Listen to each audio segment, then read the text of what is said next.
வணக்க மக்களே, welcome to the friends show. இன்னைக்கு ஷோ நம்ம பார்க்க போறது பச்சன் அப்படின்ற ஒரு தெலுங்கு மூவியோட ரிவ்யூ. இந்த படம் பாத்தீங்கன்னா ஆல்ரெடி தியேட்டர்ஸ்ல ரிலீஸ் ஆன ஒரு படம். இப்போ இந்த படம் ஓடிடியில அவைலபிளா இருக்கு. அதுவும் நெட்ஃபிளிக்ஸ் ஓடிடியில தமிழ் டப்பிங்கோட அவைலபிளா இருக்கு. இந்த படத்துல ரவி தேஜா தான் லீட் கேரக்டர் பிளே பண்ணிருக்காரு. இந்த படம் ஒரு இன்கம் டேக்ஸ் ஆஃபீஸரோட லைஃப்ல நடக்கக்கூடிய சம்பவங்கள் அப்படின்ற மாதிரி கொண்டு போயிருப்பாங்க. ஆக்சுவலா இந்த படத்தோட ஸ்டார்டிங்லேயே பாத்தீங்கன்னா ரவி தேஜா ஒரு பெரியாளோட வீட்டுல வந்து ரைட் பண்றாரு. அந்த ரைடின் முடிவுல அவர் சஸ்பென்ஷனுக்கு உள்ளாகிறாரு அப்படின்னே சொல்லலாம். அதுக்கப்புறம் பாத்தீங்கன்னா ஹீரோயினை துரத்தி லவ் பண்ணிட்டே இருக்காரு. அதுக்கப்புறம் இன்னொரு பெரியாளான ஜெகபதி பாபு வீட்டுக்கு வந்து திருப்பி ரைடுக்கு போறாரு. போன இடத்துல இவருக்கு என்னென்ன மாதிரியான சம்பவங்கள் நடக்குது, அந்த ரைடை சக்சஸ்ஃபுல்லா பண்ணி முடிச்சாரா இல்லையா அப்படின்றதான் அந்த படத்தோட கதை. இந்த கதையை கேட்கும் போதே ஒரு உப்பு சப்பு இல்லாத கதை அப்படின்ற மாதிரி தான் உங்களுக்கு தோணும். அதே மாதிரிதான் எடுத்தும் வச்சிருக்காங்க. ஆனா பில்டப் மட்டும் ஒரு பெரிய மாஸ் கமர்ஷியல் மூவி அப்படின்ற ரேஞ்சுக்கு கொடுத்து வச்சிருக்காங்க அப்படின்னே சொல்லலாம். ஆனஸ்டா சொல்லணும் அப்படின்னா ஹீரோவோட துதி பாடுறதுக்காக எடுக்கப்பட்ட படம் மாதிரி தான் இந்த படம் இருந்துச்சு. வேற ஒண்ணுமே இல்லை. இன்ஃபேக்ட் எடுத்த விஷயங்கள் எல்லாமே வந்து பயங்கர இல்லாஜிக்கலா இருந்துச்சு அப்படின்னே சொல்லலாம். உதாரணத்துக்கு நம்ம ஹீரோ சாதாரண ஒரு ஆள் வீட்டுக்கு தான் ஸ்டார்டிங்ல ரைடு போறாரு. அதுக்கே சஸ்பென்ஷன் வரைக்கும் அவரை தள்ளுறாங்க. பட் அதுக்கப்புறம் ஜெகபதி பாபு வீட்டுக்கு போறாரு. அவர் என்னவோ பல டைம் எம்பி எம்எல்ஏவாலாம் இருந்தவர் அண்ட் சிஎம் பிஎம் வரைக்கும் இன்ஃபுளுன்ஸ் இருக்கிற மாதிரியான நபரா காட்டுறாங்க.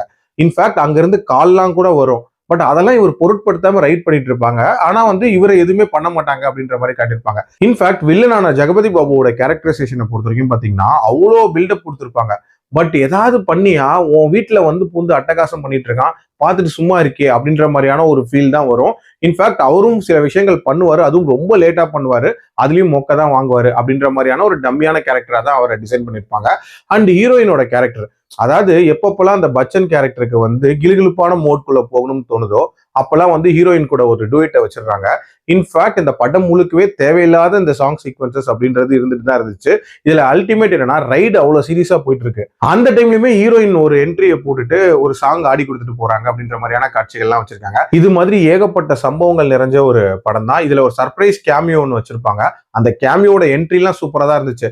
பட் அந்த நபரும் பாத்தீங்கன்னா ஒரே ஆளா இருந்துதான் எல்லாரையும் அடிப்பாரு அப்படின்ற மாதிரி காட்டியிருப்பாங்க. இன்ஃபேக்ட் இந்த படத்துல எத்தனை பேர் வந்தாலும் சரி, ஹீரோன்னு ஒருத்தரை காட்டுறாங்கன்னா அவர் மட்டுமே போதும் எல்லாரையும் அடிச்சு தீக்கிறதுக்கு அப்படின்ற மாதிரியான கேரக்டர் டிசைனா தான் இருந்துச்சு. இன்னும் எத்தனை காலத்துக்கு தான் இப்படியே படம் எடுத்து ஏமாத்த போறாங்க அப்படின்றது சத்தியமா புரியல.